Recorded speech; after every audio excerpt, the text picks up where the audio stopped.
Okay, hello everyone. Let's start. So today is the last week of the semester. We'll do some housekeeping, so I'll get to this in a moment.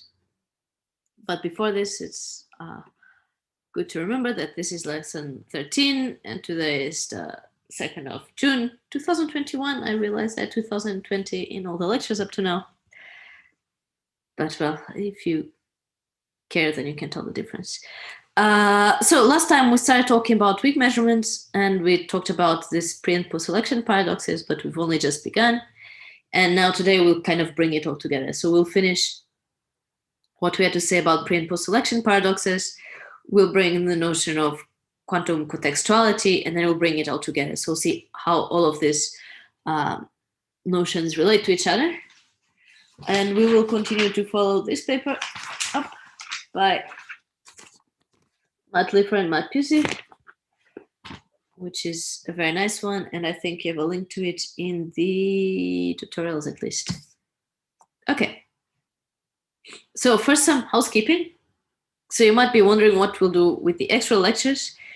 And first of all, it will not, the material covered in the lecture that's still missing will not be in the exam because, I mean, you've already been through the semester, so I should not force you to watch another lecture outside this semester. So what I'll put there will be some of the proofs that we'll not cover today and also some extra explanations. So things that help you understand where these results come from, but they are not things we'll ask you in the exam. I'll do it next week, probably at the same time as today. And obviously you don't have to watch it live, but you can send me in your questions if you want. We will do some live question sessions and also online. So we all agree that it should be nice to have some kind of live event outdoors, but we also should not penalize students who either cannot come for health reasons or they are just not in Zurich at the time. So we'll announce the times when to do it, and we'll probably do one like just before the exam session or like the exam week, which we don't know when it will be yet, and maybe one a bit before. And we'll try to do it both live and online. Okay. We will have normal office hours tomorrow, so if you want to come to that, you're very welcome. More things. Today will be very slow, and in fact, we've been all sick this week, all week, probably because of this kid. And so I'll take it very, very slow. So don't be too surprised. Ralph and I and Nuria were talking about what to do to this course next year. So we were thinking of that we'd like to cover more material than we did, which means we need more hours, and also the course would have more credits. So if you have some opinion about this, let us know. But what we were thinking is 2 hours of tutorials and maybe 3 hours of lectures. So in particular, I kept telling you that we'll do some proofs in the tutorial, and then Nuria reminded me that she only has 45 minutes, which is really not that much. So we'll try to increase this. If you're interested in some of the topics that we didn't get a chance to cover this year, we had a summer school 2 years ago now, and we'll probably have it again next year on foundations of physics. And the website is foundations.ethz.ch, and you can see all the lectures there. For the exam, which is, I think, something that sooner or later will be in your mind, what we'll do is to have a list of the topics that can be in the exam online, and we try to make it quite kind of fine-grained. And then what we did in other courses, and we'll probably do in this one, is that 10 minutes before the exam, you can arrive, and we'll give you one of these topics at random. And you can prepare without any material, but you can prepare outside the office. Just organize your thoughts about this. And then the first question will be, explain this topic to me. And then the rest of the exam will be other random questions. I will put all this information on Moodle. I'll also send an email with all this housekeeping information this week. Okay, so that's it for housekeeping. Let's recap where we were last time. So we were exploring this kind of pre and post selection paradoxes, meaning that we prepare some quantum states. At the end, we'll measure it, and we select only one of the outcomes, and we ask, condition on this and this, what could have happened to some measurements done in the middle? Okay, and we consider both the case where we actually go there and do the measurements, or the case where you have different agents doing measurements here and this, and also the case where this is a weak measurement. Right? And we started trying to find a way to formalize all these kind of scenarios. Okay, so let's just look at the example where we have just binary measurements, so it can only have two outcomes. And let's restrict ourselves to projective measurements, okay? So the measurement is described by projective corresponds to the first outcome, and the second outcome is just identity minus this. Okay? So then we saw that the probability of getting this outcome corresponding to a projected P, given that we do this pre and post selection. So let me just put it here explicitly. Is so given by this is the probability that it happens and the post selection also succeeds, divided by the probability that the post selection succeeds, right? So here down here you have this right outcome at the end, but you have the two possible outcomes of this middle measurement. Okay? And these were called the Abl probabilities. And now we ask, well, let's consider a setting where you can have now several of these measurements. And we ask, how do they behave? And we looked for some conditions, so there they are. So now we looked in cases where, give me a second.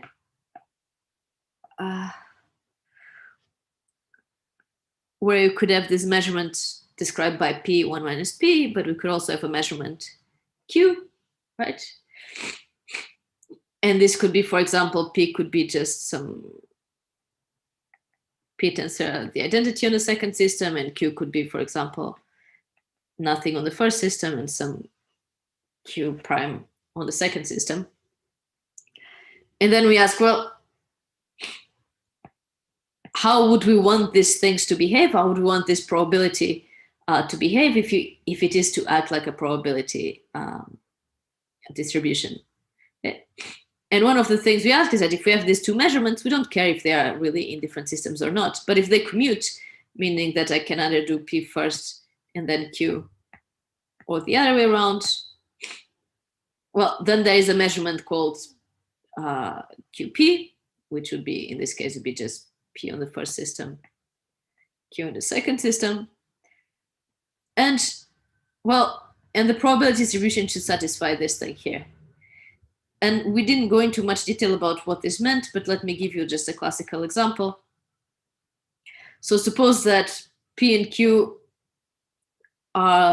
correspond to, you have a bag full of you have a bag full of balls, and some are red and some are blue, and you're going to extract two balls, right? And or maybe you have two bags, I don't know. And this will be, P would be the probability that the first one is blue, and Q is the probability that the second one is the event corresponding to the second one being blue. Okay. And to make it like really, really commuting, you can think that you're taking them from different bags. Okay, so you're taking one ball from one bag and one ball from the other bag. Okay. So then what would this event here correspond to? Well, this event here corresponds to like the first one is blue or the second one is blue, but they're not both blue. Okay, so it's the probability that there's one blue and one red. And classically, what would this be? Well, this is just the probability that the first one is blue plus the probability that the second one is blue minus the probability that the two of them are blue, right? This is how classical probability distributions work. Right, so this corresponds to the probability that event Q and or event Q and not P and Q happens, right? And that's just the sum of these probabilities of individual events minus the probability of the two events together. Okay, and the thing is that with these pre and post selection paradoxes, this thing is, well, they cannot all three be satisfied.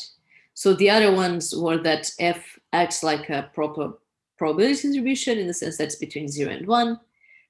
And the second one was just giving the trivial probability assignments that if you're doing nothing, then the probability is 1. And if you're trying to project into the projector 0, then the probability is 0. So this is where we were, and this is kind of where we stopped. We look at an example. And now, yeah, a second.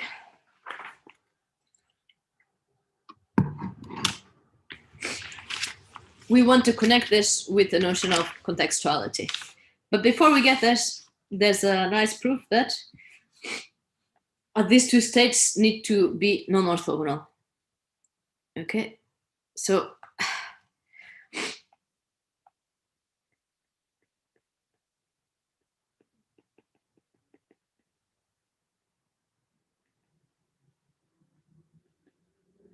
to have a pre and post selection paradox, and here, by the way, we care only at the cases where the probability of these original measurements is 1 or 0, right? That's what makes it a logical pre or post selection paradox. So in all the cases we saw, so for example, both in the pigeon case and in Hardy's experiment, we could make this certain inductions about what would have happened in the middle, right, with probability 1. So for pre and post selection paradoxes, then we need to have that the pre and post selection, this is strictly between 0 and 1, so they need to be non-orthogonal. You can't have the same state in the pre-selection and the post-selection. And this is just one of the ingredients that will go later into the proof, but also gives us some understanding and into what kind of situations can lead to this kind of paradoxes. So how do we prove this? Well, we start by saying, let's look at the proof. And we start by saying, well, let's see that the probability, and we call it F. I'm sorry, I don't understand the statement. Statement is paradox, which is not all three of these are satisfied. And for the original measurements, we have probabilities 0 and 1 only. Okay, in order for these three to not be satisfied, then the pre and the post selection states, they cannot be orthogonal. Mm-hmm. Yeah. Okay. So how do we start? How do we prove this? Maybe I'll do this explicitly. So we look at we say that the probability of P is 1. You know, it could be 1 or 0 because this was the assumption. It's a logical paradox. All these probabilities are 0 or 1, so we start with 1. 0 is analogous. The treatment for P equals 0. Okay, and then so f of P is what? So this was this. Sorry. No, that's right. That's right. Nothing. So this was tak P psi squared divided by what?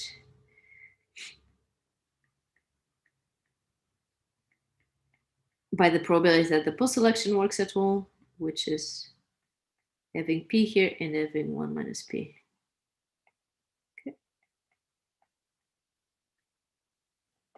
Okay. And now we say that this is 1. Well, but this is the same as this. And if this thing is 1, then this means that this other term here in the denominator must be 0, right? So then we have that. And for the modulo square of something to be 0 is because the thing itself is 0. So then we have that this 1 minus p, that psi, this is 0, right? Okay. But then if you consider the other one, psi p psi, then we can put it itself again. And now we can add this term for free because it was 0, right? Identity minus p. And now the beautiful thing is that in this case, because we have this modulo square, we cannot like just bring this together inside the brackets. But here, everything is linear. So this is just check. And now what is inside is p plus identity minus p. Right? Well, but this is just that, right? Because the p's cancel each other. So if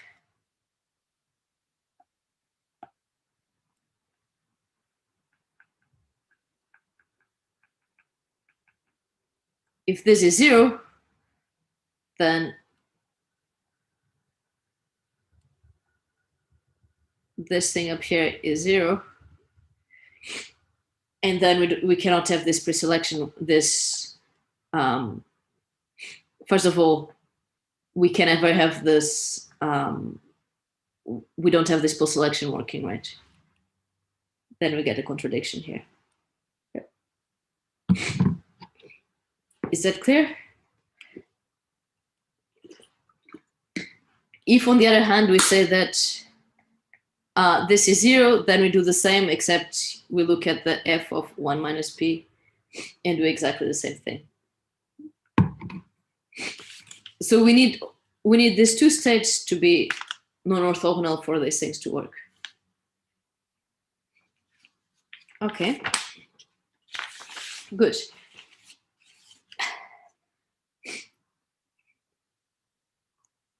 I'll just make here the drawing of bad things happen. This will be more explicit in the lecture notes. It's also very clear in the paper. Yeah. So, the next ingredient is talk about what non-contextual models are. And essentially what they are is a hidden variable model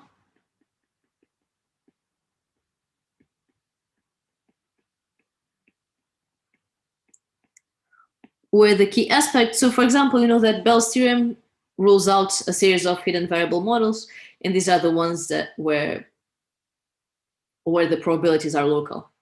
In this case, it's a bit of a stronger assumption, so it depends how you look at it. The main idea is that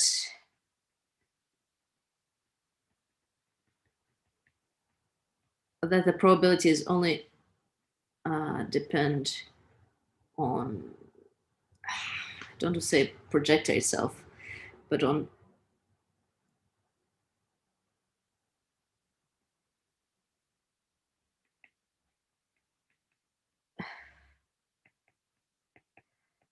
you'll see what it means in a bit. So what it means is that the probabilities of the probability distribution over different outcomes only depends on the projector of this outcome, not on what other measurements were done at the same time. Okay. Does that make sense? So in my classical example, if I have these 2 bags of balls, the probability of picking a blue ball on the first one only depends on what I'm doing in the first bag. It has nothing to do with what I'm doing in the second bag. It doesn't matter if I take 1 or 2 or 5 balls from the second bag. Okay, so that's the idea. The case of Bell non-locality is a special case of this, where the context happens to do with doing a measurement in another subsystem in a non-local way. So what does this mean in practice? or more formally,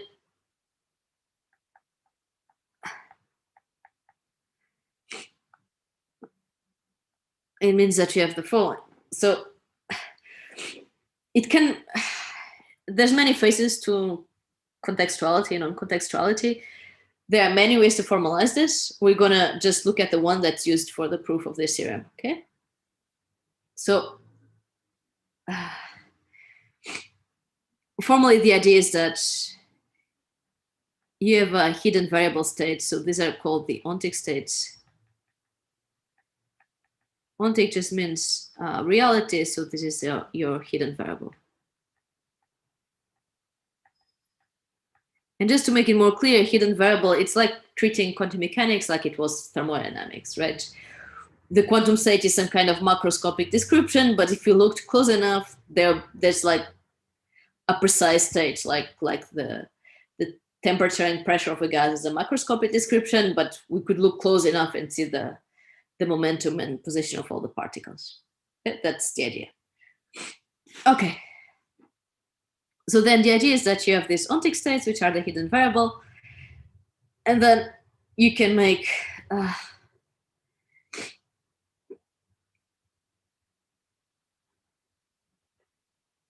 the question is how to represent this.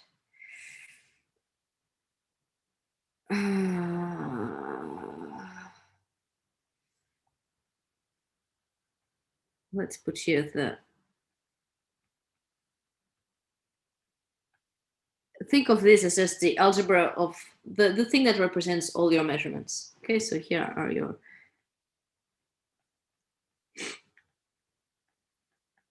measurements. And the idea being that, so here you can have, for example, little lambda. This would be the real state lambda. This would be the, for example, some POV element. Okay, so some POVM, which describes a measurement. And now the key thing will be that the probability of getting some outcome E, given that you have the little state, the actual state lambda, will average in the following way, that if you average over the whole space, I'll tell you what this is, what this measure is, and I'll tell you what this state is. Okay? So on the right here, we have just the normal probability distributions, right? So we say we prepare a state, and the probability of getting the outcome EK, for example, you take the POVM element, and you do this inner product with the state, right? So this is the usual probability of getting the state. But now the assumption is that, well, when I prepare a state, what I'm preparing is like in thermodynamics, I'm preparing a mixture of the Ontake states, right? So if I say I have a gas at a certain temperature and pressure, this is a uniform distribution over all microscopic states that satisfy some properties. And here's the same idea. So the quantum state only defines the measure over over the actual real states, the hidden variables. Okay. And where's the non-contextuality of this? This is saying that, well, it only depends on this EK here, and it does not depend on what else we measure with it. Okay? So in particular, if we had EK being, I don't know, some projector on the first system times identity on the second, or nothing happening on the second, then this does not depend, this probability distribution here does not depend on anything that's happening in the second system. Again, this is just one way to look at what they call measurement non-contextuality. Okay? There's many other ways to formalize non-contextuality. And there was one more thing I wanted to say about this. If I remember, I'll say it later. Okay. And of course, what else do we want? We want that all these probabilities sum to 1. So this measurement is kind of well defined. So let me write this somewhere. Let me make some space to write this down. I told you to be slow today.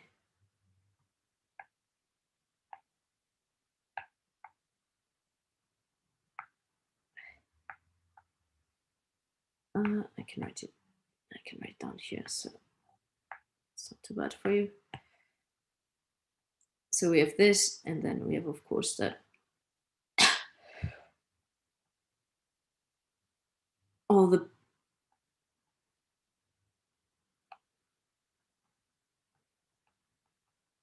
these probabilities sum up to 1, right? So for every Ontake state, if you sum up the probabilities of all possible outcomes, you get 1. Okay, and that's about it. Good. So let's look at some properties of this. Okay. Oh no, before we look at some properties, I'll write what the statement is of the result, because this is more important. So the theorem is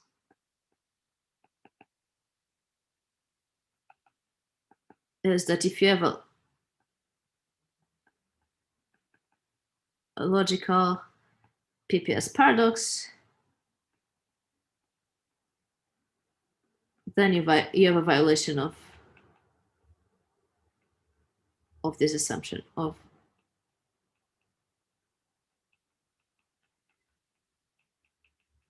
non-contextuality. Okay. So by the way, we know that quantum theory is not non-contextual, so it is contextual. So for any system which is as large as a QIT or larger, there are proofs that these things cannot be satisfied. Okay, that these things all cannot be satisfied. Okay, and again, many ways to define it. And this would be, and why we care is because this would give us kind of a classical explanation for what's happening, right? It's like, oh, we're preparing a quantum state, but in reality, we're just preparing one of these states. This is the real property that we look at when we make a measurement. So when we make a measurement, we're only just observing some property of the real thing that's there. Okay. And if we had this, then you could expect that probability distributions over things that happen to this thing that's classical in the end would behave like classical probability distributions. And because they don't, then we cannot have this kind of system, this kind of model. Okay? So that's roughly the idea of what we'll do. Okay. And again, I think most of the proof will be done next week, because I mean, it's a fun proof, but it's not as fundamental as like the outcomes of this. And while Matt Liffer and Matt Piercy are two of the most intelligent people I know, their way of writing theorems and proofs is to condense it as much as possible, such that they're still recoverable by someone who's invested sufficiently, but they're not like the easiest to decipher, which means that it would take us much longer. So we'll do it next week. Good. So this is a theorem. Let's look at some lemma about contextuality.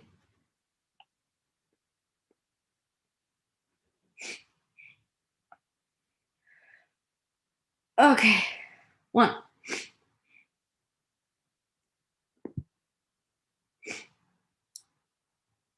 So suppose that you have now a bigger measurement. So you have here this EJ, and here, well, let's say you have here measurement J and the measurement big K here, okay?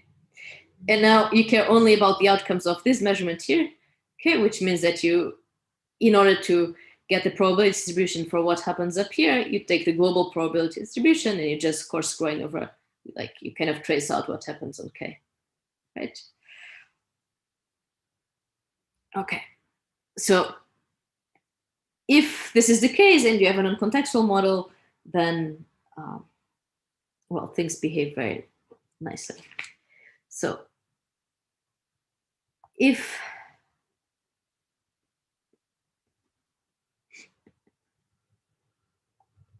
we have so think of this as your global measurement.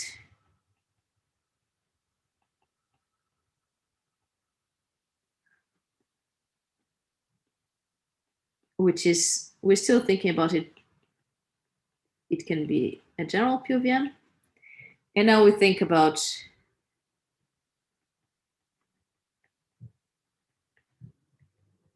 a local measurement that's obtained by coarse graining. Okay, so this could be both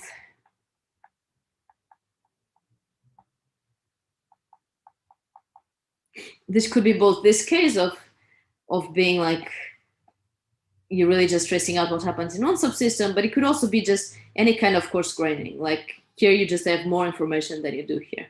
Okay, so if the POVM elements are given by this, then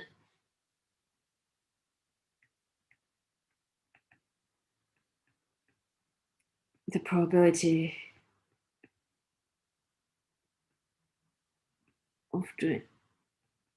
of getting this outcome EJ, so this coarse-grained outcome, it behaves as it should. So it's just the sum of the probabilities of TK for the Ontake state lambda. Okay.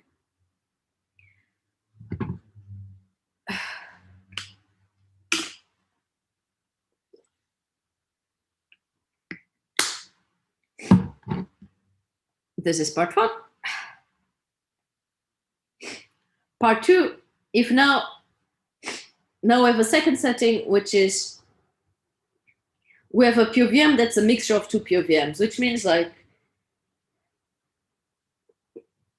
I don't know if I measured X with some probability, I measured Z with some probability. I know what the outcome is, but I forget which measurement I did. Okay, so we have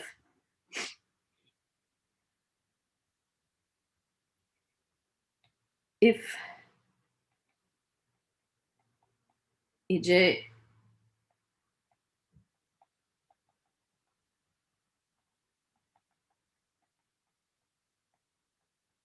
of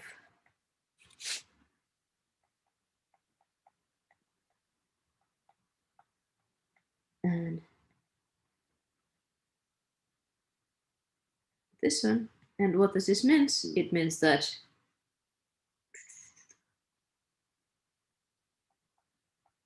EJ Q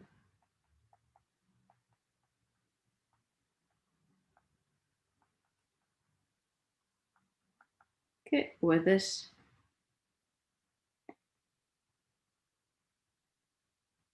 belongs to 0, 1 interval. Okay, so really, this corresponds to really the idea of I did one of them, I forget which one I did. I know I did the first one with probability Q and the second one with probability 1 minus Q, but I still know what outcome I have. Then what's the probability that I had got this outcome J? Well, again, it's just a mixture of the probabilities of getting it for each of the other cases, right? So, trying to move stuff up.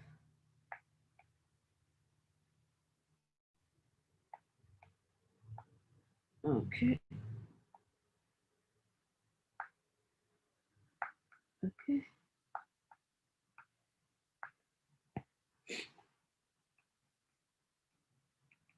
Then we have that the probability of getting this outcome given lambda. No, it's obviously like with probability Q, I had state lambda and I did the measurement E prime, getting outcome J, and with probability 1 minus Q,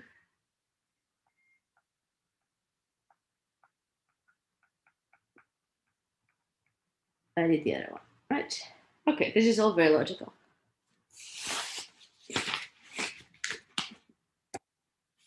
Good. And now notice that in PPS paradoxes, logical PPS paradoxes,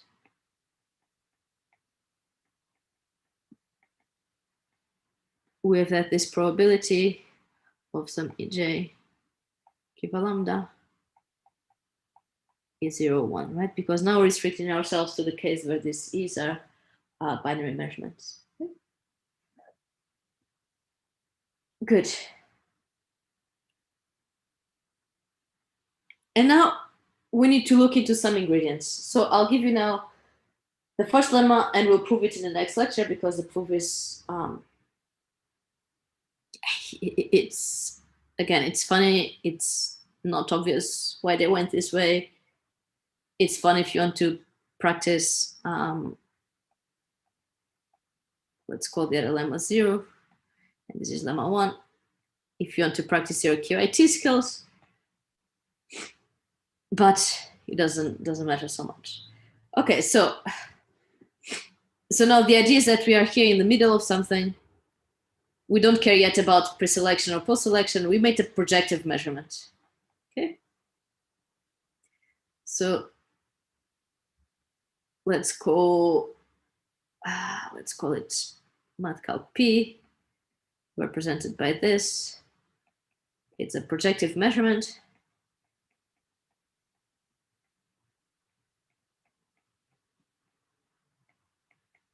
And what this means is that, well, all these PJs sum to the identity, and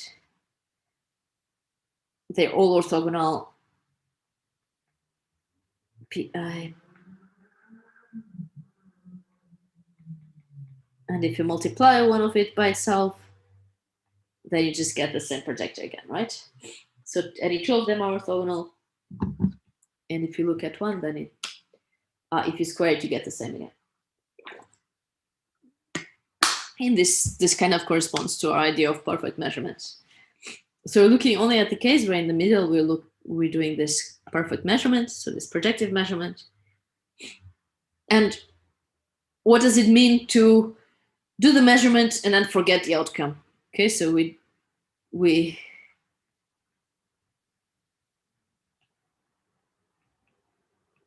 perform measurement P and forget the outcome.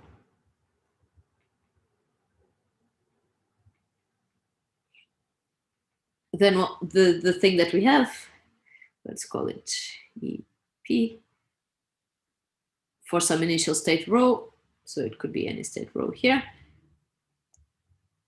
This is just the sum over J of what would happen to the state. So this is kind of the unnormalized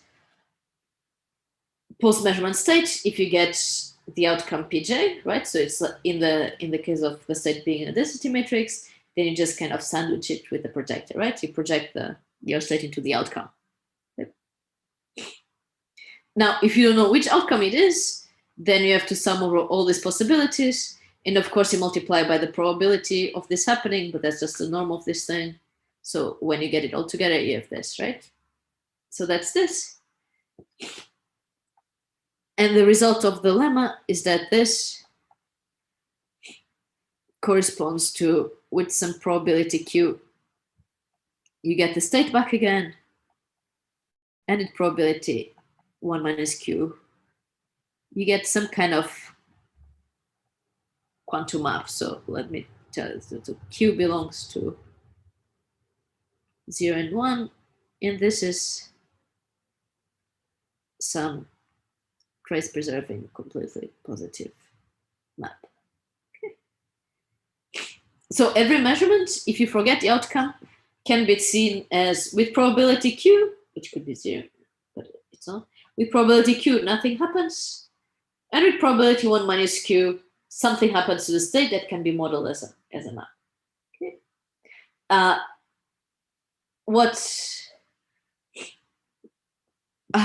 sorry, and this is, sorry, this Q is actually larger than 0. It's strictly larger than 0. Okay. So what will matter is that this thing here is still a positive object because it's a quantum map acting on a quantum state. So this will be positive. This is positive. This is a non-zero probability. So with some non-zero probability, you still have the same state. We will look at the proof of this in the next lecture. So let me just state what the lemma 2 is, and it will use this thing. So let me write what it is. Lemma 2. So now, this is again very general. We start with some state rho, and then we make some measurement ek, okay, which could be any p of m. And now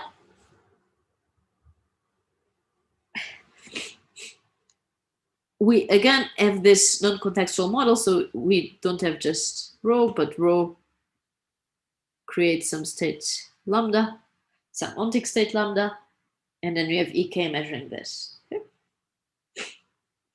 And what this says is that, well, if this measurement ek was still possible, if this measurement outcome k was possible, then if you put a projective measurement in the middle, this outcome will still be possible.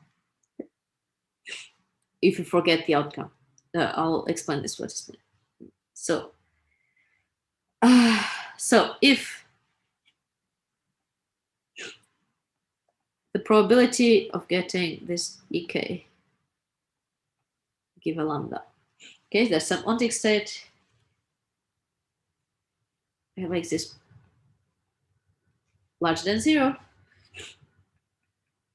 Then if we have the scenario where we have rho, again, rho makes lambda, but now we make here, I can put this here. I don't want to put this here. We make here a projective measurement. Let's call it J.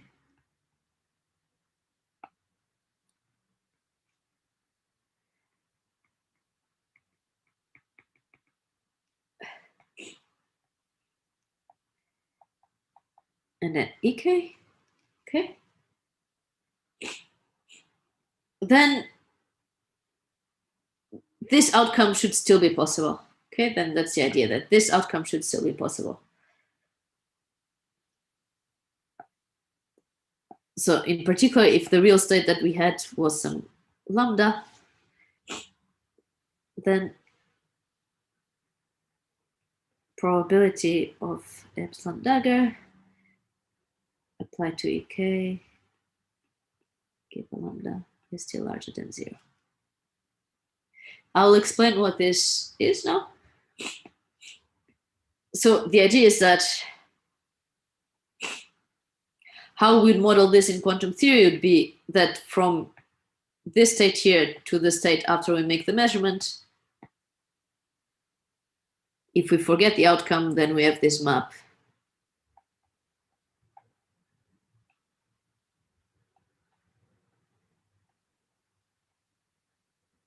E of p, which is this map that we just defined before. So it's this thing here, right? So it's just a map that corresponds to performing this measurement, forgetting the outcome. Okay. But now we want to talk about this these Ontake states there. So it's not so nice to go from a quantum state through the Ontake state and then apply a quantum map to this Ontake state and come back here at the end. So what we'll do instead is to apply here the adjoint of the map. Okay, so what is this? Is the adjoint of epsilon, and what is done? What's the definition of the adjoint? Well, this is just a map that satisfies the following, that the trace of ek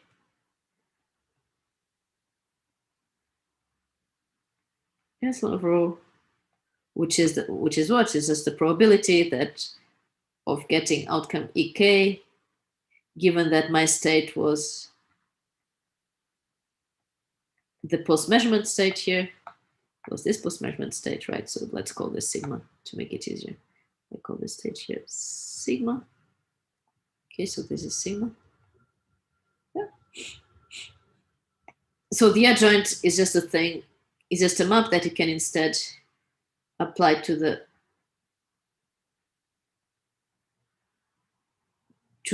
P of M element that says this. Okay, so it's just this.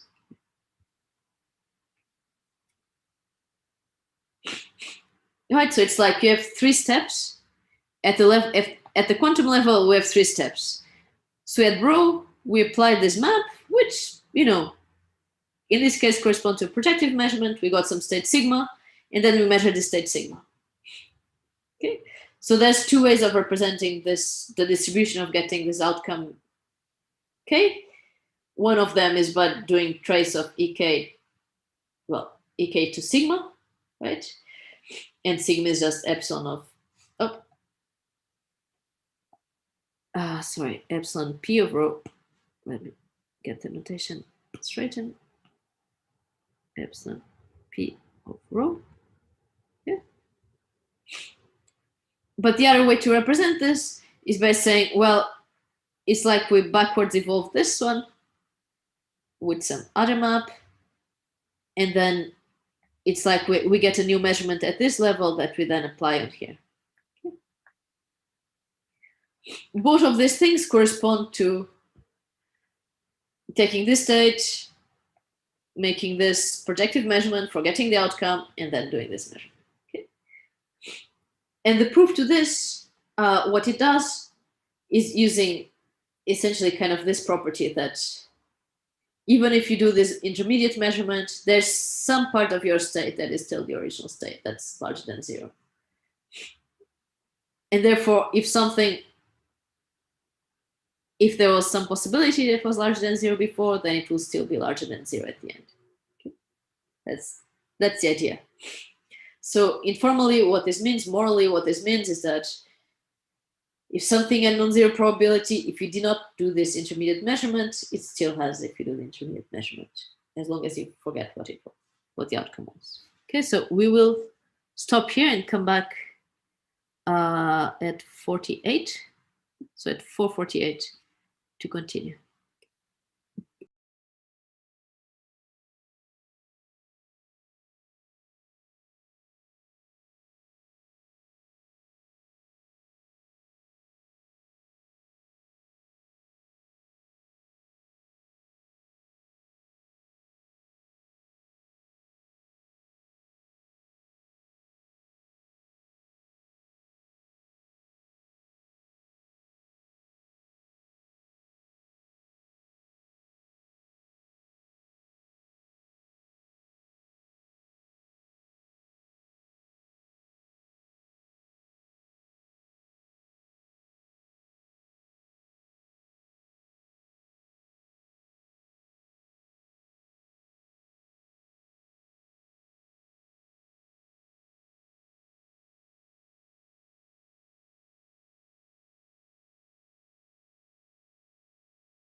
Okay.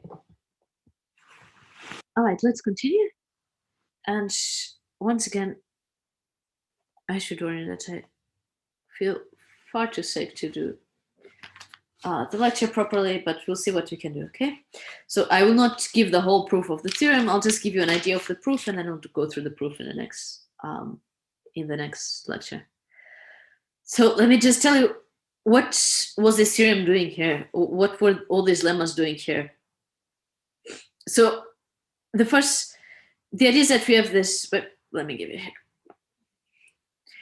At the level of the pre and post selection paradox, we just have the quantum description, right? So we have a description of the measurements as POVMs and projective measurements, and they have a description of the state of the system as a quantum state, right? What the non-contextual model gives is to try to give a classical explanation to it, right? And to relate the probabilities that we observe when we represent as like this trace of some projector times the state, try to relate this to an actual probability distribution over, effects on this classical hidden variable, right? So this is the actual model does. Then what this kind of lemma here does, which will be useful to prove the theorem in the next lecture, is to kind of tell us that if you make a measurement out of taking a larger measurement and either forgetting something about it, essentially forgetting something about it, like either by tracing out a subsystem or by forgetting which exact measurement you did, that then these probability distributions, which are like the classical explanation, they behave as they should, as a normal classical distribution, right? This first lemma 1, what it does is that now at the quantum level, this is a totally quantum lemma, has nothing to do with non-contextuality. It just says that, well, if you make a projective measurement and forget the outcome, okay, and it's a traditional projective measurement where the final state is just the projection of the state into this measurement outcome space. Then if you forget the outcome, then this is the same as with some probability nothing happening to the state and with some probability a positive map happening. Okay, we use this to prove that making this intermediate measurement does not make one outcome here that was possible before suddenly impossible. Because if it was possible with this state rho, right, then because a little bit of this state still survives here, so it's like rho plus something, then a non-zero probability of a measurement happening here should still be non-zero here. It will be smaller, but it's still non-zero, right? So that's what this lemma tells us, okay? And the way it has to tell us is the way we had to go around with the adjoint is that we don't want to mix. Now, this is a lemma about non-contextuality. We don't want to mix what's happening to quantum description of objects to what's happening to like this classical descriptions, okay? So that's why we have this idea that you have the state rho. What it actually does, it will prepare one of these states lambda, so one of these Ontake states with some probability distributions. This was the mu. Then we measure it, and let's say that for this real state, for this hidden variable, then this outcome was possible. Then if we do this measurement in the middle, it's a projective measurement, then it's still possible. And the way we had to do it was to, instead of evolving this classical state, we just evolve this quantum measurement by saying, well, what happens if you consider like this map that corresponds to doing the intermediate measurement and forgetting it, okay? That's the adjoint. Now, all of these things get together to prove the final theorem, which is this idea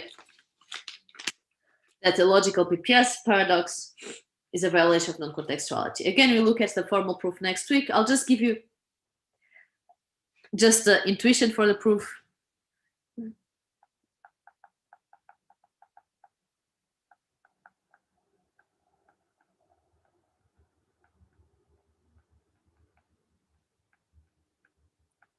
And remember, the theorem was like. If you are writing something on the tablet, I don't see it. Something on the tablet. I was also showing the tablet. Let me stop mirroring and start again.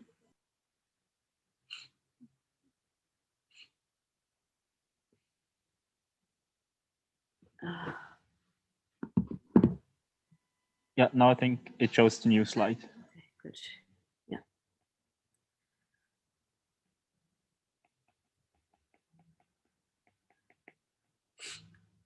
Okay, so at the level of the logical print post-selection paradox, the objects that we care about were these probabilities for some projector outcome given the pre and the post-selection, right?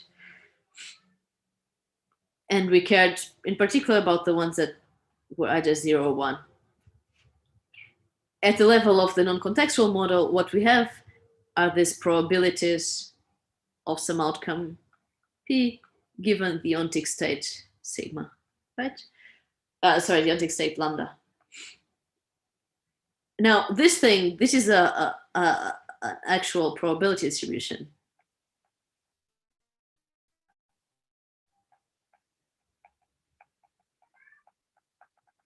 So in particular, it satisfies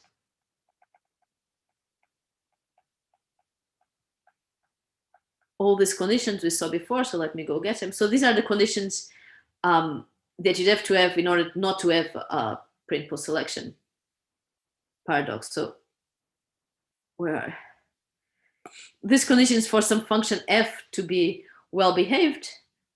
If f was a probability distribution, then this would be trivially satisfied, right? If this p are projectors that commute, for example. Okay. So because here at the level of the model, we have an actual probability distribution, right?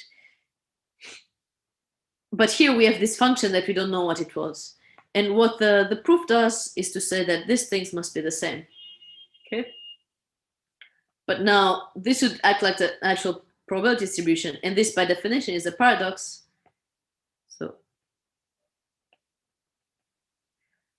So this one does not satisfy these conditions,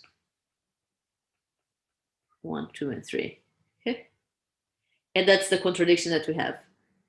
So again, if this was a non-contextual model, then these probabilities are precisely this function f, so the probability of getting outcome p given the pre-selection and post-selection, what we call probability. These will correspond to the probabilities over the Ontake states, and that in the case of non-contextual models, this must satisfy this like well-behaved conditions. But of course, in the paradox case, they don't satisfy, therefore we have the contradiction.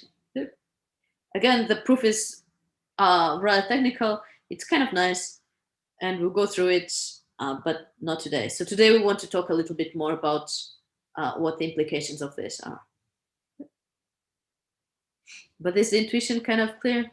Is to just what all these theorems before do is kind of really like tie together these two. Okay.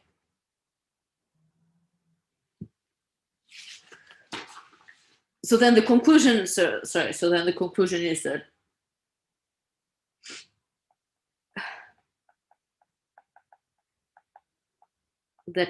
we can't have a classical explanation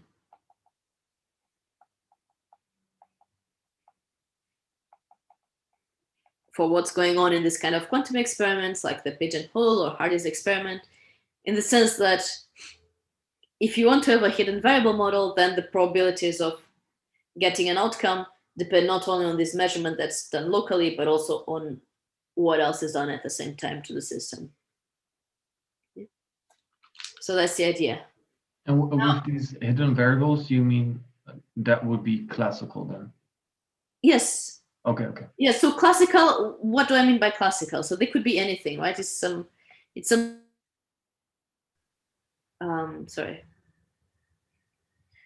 So this is some state space, which could be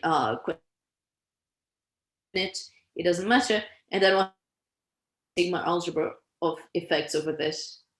Okay, which just means that for every object here, and for every like measurement outcome, then you get this probability distribution, right? Mm-hmm. On top of that, what also is classical is this idea that when you prepare a quantum state, all you get is some kind of mixture of the real states that are underlying, okay? Like in thermodynamics. And then the other thing that's classical is this fact that, well, this probability only depends on this measurement and not on what else is measured at the same time. Where that comes from the properties that are written next. Yeah, I see. Thanks. Okay, so that's what would be like a nice classical explanation. Okay? So what this print post-selection paradoxes show is that you cannot have this kind of classical explanation for quantum phenomena. And the nicer thing about it is that they don't, unlike Bell's theorem, they don't depend on a notion of locality. You can have, like, for example, in the 3-box case, you essentially have a Q trait and you do measurements on this Q trait. There's no different subsystems to it. That's a nice thing. The not so nice thing is that they depend explicitly on the quantum formalism. So in Bell's theorem, you just say, well, any hidden variable model such that the probabilities are compatible with what we observe. Whereas here, we're really saying, well, the probabilities correspond to this inner product between the projector and the quantum state, right? So this is like, we're saying it is this quantum model explicitly. Good. All right, so I promised that we would connect also to what we saw about weak values.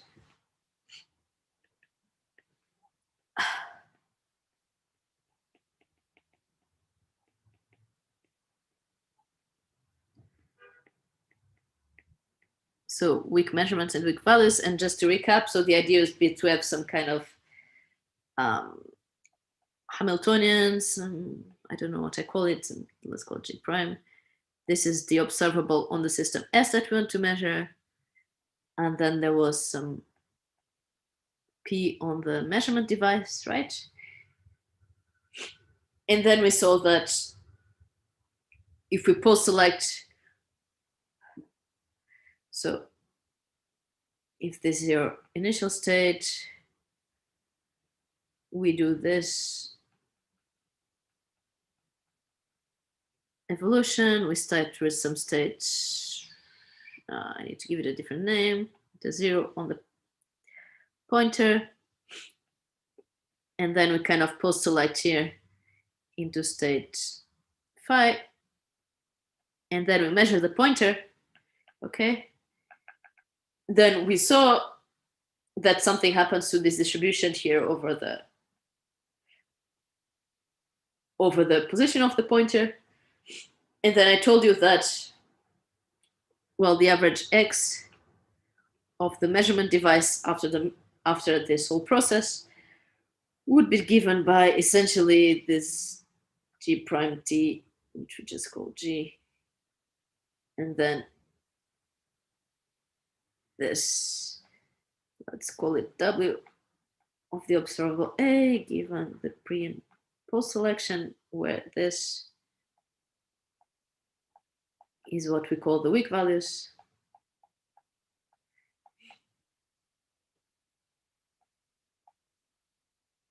So, and the explicit proof for this is okay. It's just a bit annoying because you have to go and like really consider the initial state of the pointer to be a Gaussian, and then just apply this entire evolution, then post-select on that. Okay, so we might do it in the next lecture. I'm not sure yet. So what does this mean? It means that if you repeat this experiment many times and you find that your pointer is on average very far away, then you have what is called a an anomalous weak value. So, okay, so for essentially, if you have no paradox, then this W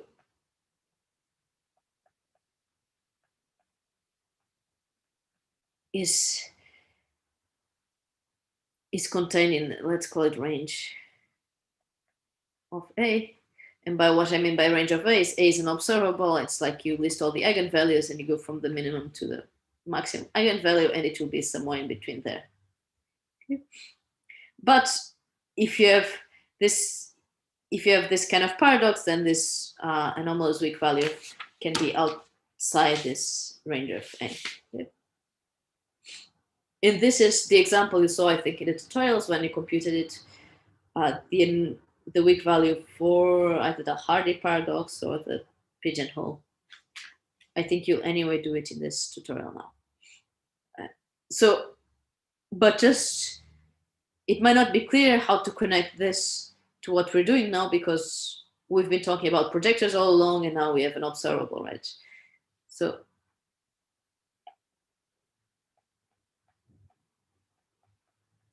the connection is that if you have this projective measurement defined by P and 1 minus P, where P is a projector, then we just define the observable to be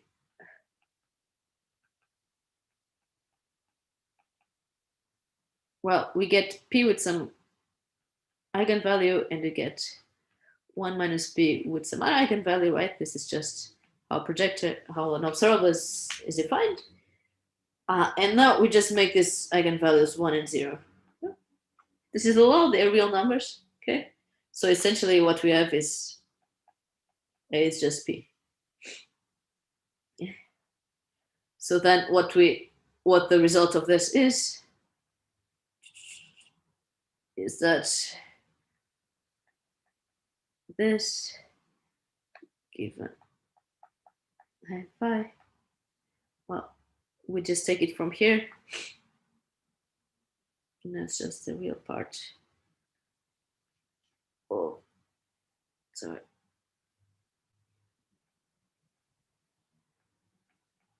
P over. Okay. And now this is looking much more familiar, right? Because now this is now looking like the Abl probabilities, except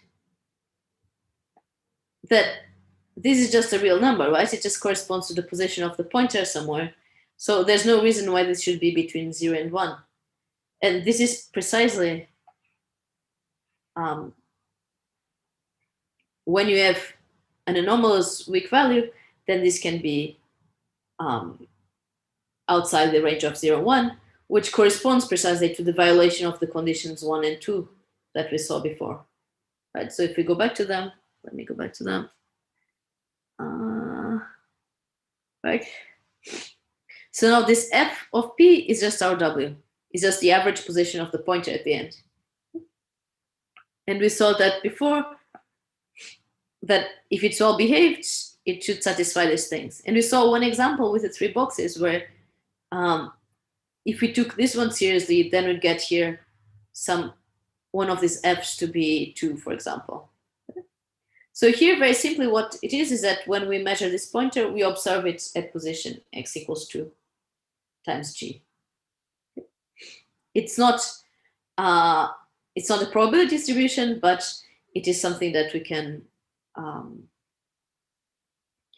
observe and can act as a witness. Okay. So this sets.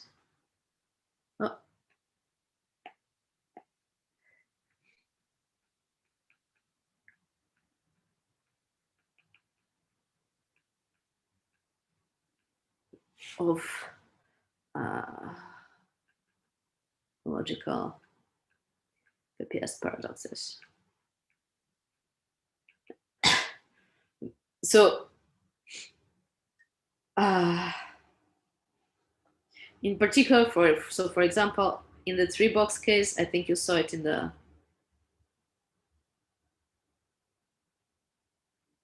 in the tutorial, that what we get, so remember we had like this acute rate, we pre-selected on some state, we post-selected in the other, and then we had two possible measurements, one of which was check if it's in the first box, and the other one was check if it is in the second box, right? So here we have that W of some, of, for example, just checking if it's in the, wait, the third box. If this is your P,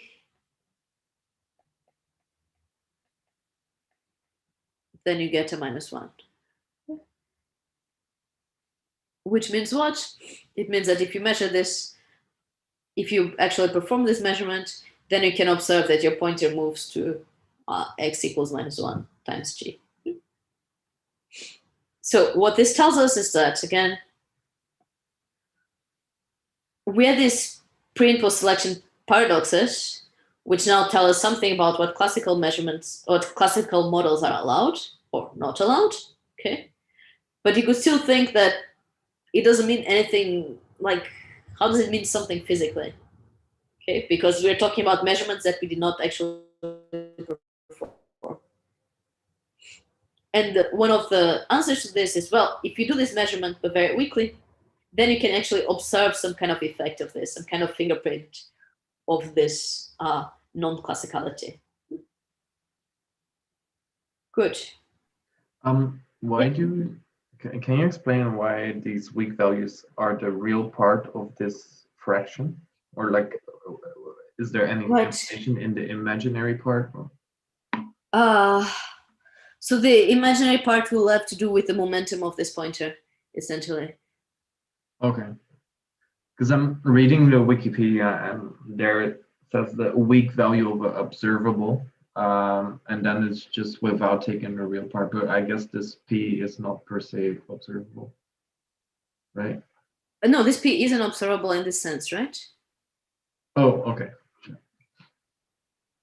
In the sense that you can connect it to an observable by doing it like this.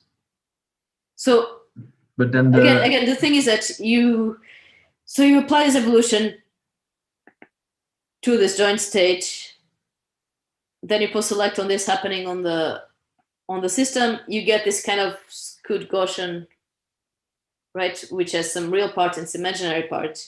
And then if you look at the, like, projecting into X, so making an X basis measurement, then what comes out of it is the real part, essentially. Yeah. I don't know it by heart. We can go into detail later. Yes, later being in the extra lecture. Now, there's some important details here of assumptions that we use and that we didn't go so much.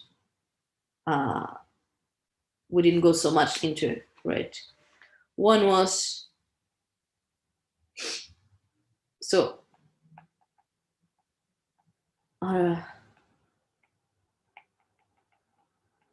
assumptions is, one was like, what's the disturbance caused by a measurement, by these measurements in between? Okay, so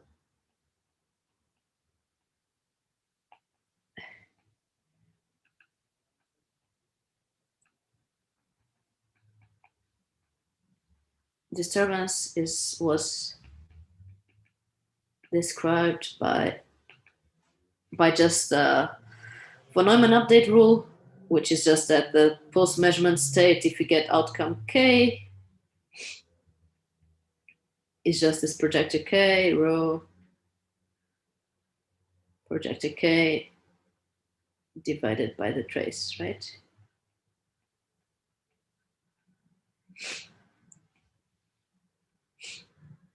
So this is one thing. And so one example of why this is an assumption that is necessary is that without this assumption, we can actually have models that are non-contextual and have this paradox and have this logical print post-selection paradoxes. I wish we had time to do an exercise about this. So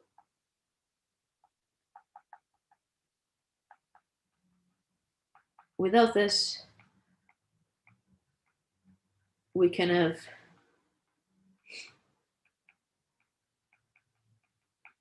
non-contextual model and also have the logical PPS paradox. So in particular, you can also like strengthen all these assumptions to go beyond quantum theory, and we can create a non-contextual theory where you just have some measurement disturbance. So say that every time you make a measurement, it's like you shake the state of the system a little bit, so you get ignorance again, which still lead to a paradox. And yes, they have a classical explanation. So one example is Beckham's toy theory, which we can get into next year, I think.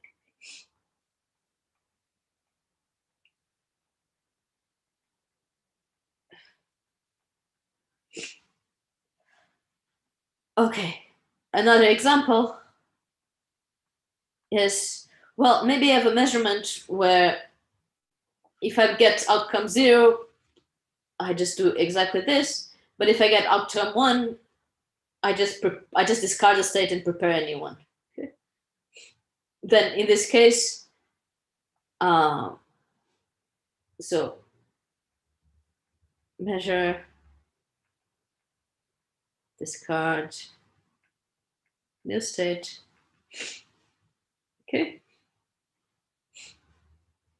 And this is something that you can realize in quantum mechanics in the lab even, right? So if you get outcome 0, continue as nothing happened. If you get outcome 1, take your system, throw it away, prepare a new state, and continue the experiment, right?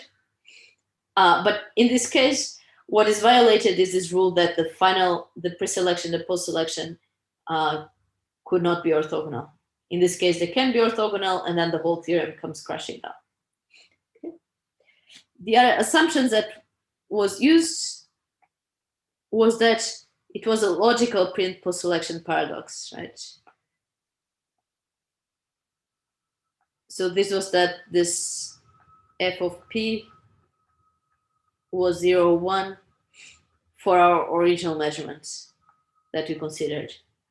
We only considered cases where we had deterministic outcomes. If you don't have this again, there's some examples where you don't have this equivalence between the two things. But this is more of a matter of, well, it's an active area of research. And I think that one can try to strengthen this theorem to also cover the cases where this is kind of softer than this deterministic probabilities. Okay. So in particular, if someone is interested in a project on this, I'm very keen to follow it. Okay.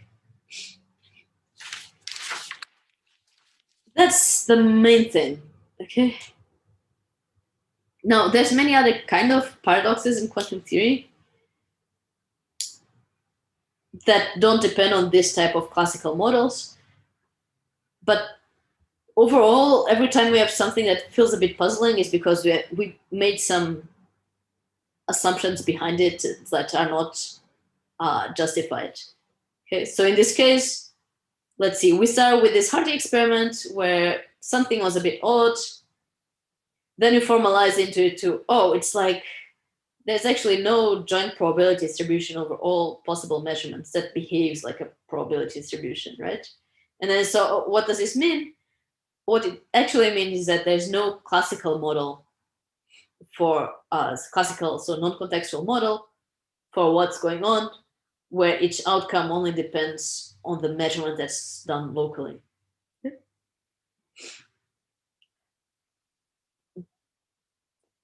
Okay, and this is neat, and I wanted to present you to this because we can also apply it to other things in quantum theory. So, for example, if you look at the variation of the Hardy experiment, which was this Farvig-Arrhenius experiment, do you remember where we had like several agents making the measurements? Then the assumption behind it is not of this sort anymore, because again, what we have is now we don't have like this kind of probability distributions, but we have probability distributions also over what different agents are saying.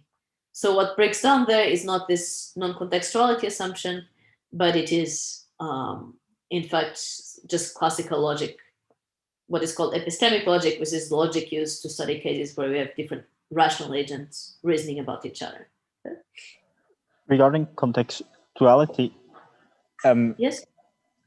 Does it mean, in a formal sense, when looking at the classical probability distribution, that the outcome depends on the sigma algebra that we've chosen, or does it depend on the lambda, the Ontake states that we've? Yeah, both, right? So both. It depends on the let me try to find it. So,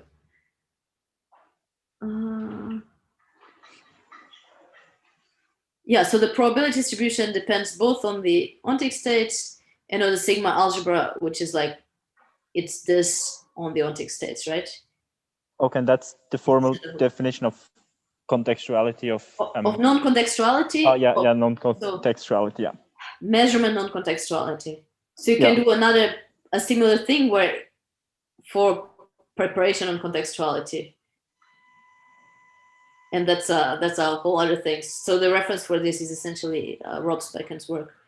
I can write this in the notes, or I'll write it in the notes and send an email about it. Yeah. Yes. And the crucial thing here is that if you have this measurement that's made as the coarse graining of something larger, like we saw before, in the lemma after this, then this only depends on the coarse graining, right? It doesn't depend on the original measurement that could have, for example, a projector happening here and the projector happening in other subsystems. Yeah. So that's also here. Okay. Yeah. Yeah. So the things we didn't have time to cover in this lecture were, for example, I wanted to talk about how to derive quantum physics from principles, where the idea there is to instead of start with the Hilbert space formalism, we start with a set of principles about how subsystems should behave, about how information should be processed between, preparing something and doing a measurement. What properties should they satisfy? Where there's a lot of work into this, but each of this work, you have to start from somewhere, and normally you start from some kind of some model that is in itself already very restricted. Okay. So if you want, I recommend watching the lectures by Thomas Galli, which are at this foundation summer school from 2 years ago, where it goes in a lot of detail, and the homework output there is try to always see like, okay, so what are the assumptions we're doing there? And usually the assumptions are something like, let me just go to the end. So they're always something of the sort that nature is like Lego boxes, where you can think of systems as two independent things that now you compose, you put some inputs and get some outputs. You have something like well-defined probability distributions. And now we look at properties of these things, of joint probability distributions. But this is already assuming so much. So it's assuming that you have some kind of tensor product structure that you can like just compose things like Legos, when nature is actually just a whole in which we find parts and not parts that come together to form a whole. It has the assumption that probability distributions are universally meaningful, where you saw, for example, in the Sleeping Beauty paradox puzzle, that it's not really the case. If you're a Bayesian, you think probability distributions are a tool that we use in order to make correct predictions. But what does it mean to make correct predictions? It's like you define a game and you want to always win at this game, win tokens or win money or whatever. So in the case of the Sleeping Beauty, I don't know if you remember, but there were two possible solutions. So a coin is tossed. If it's heads, she's woken up only on Monday. And if it's, let me write it down just so. If it was heads, she's woken up on Monday. And if it was tails, she's woken up on Monday and Tuesday. And then they ask her they wake her up. So they do this experiment and they wake her up. She doesn't know which day it is. She doesn't know what it was. and they ask her, what probability do you assign to this coin toss being heads or tails, right? And again, the solution, so there was 2 camps, which I think you saw in the solution of the exercise sheet. One is that she should always say that it's a half, because this probability here to start with was a half. And the other one is that she always should say that it's a third, because a third heads and 2/3 tails, because there's like 3 possibilities and she's only in one of them. Okay. But if you try to define it as like her asking, oh, well, what is the gain here? And what do I gain if I get this probability right? Then there's different games you could play, right? There's one game where you just count like the final answer that she gives, meaning that here you just count the probability. You just count the answer that she says there, and in case of tails, you only count this answer there, and she has to bet a certain amount every time. There's the game where instead, every time she bets some money, and this money counts for the final calculation of how much she gains. There's the one where you average over this in this case here. If you try to see this and I will not explain, I don't want to explain it now. Maybe we'll do it next week, maybe not. But if you try to look at a problem like this, then you'll see that you get different probability assignments there. And what this highlights is that the probabilities are not something kind of a property of nature that's very natural, but instead they're just a tool we use.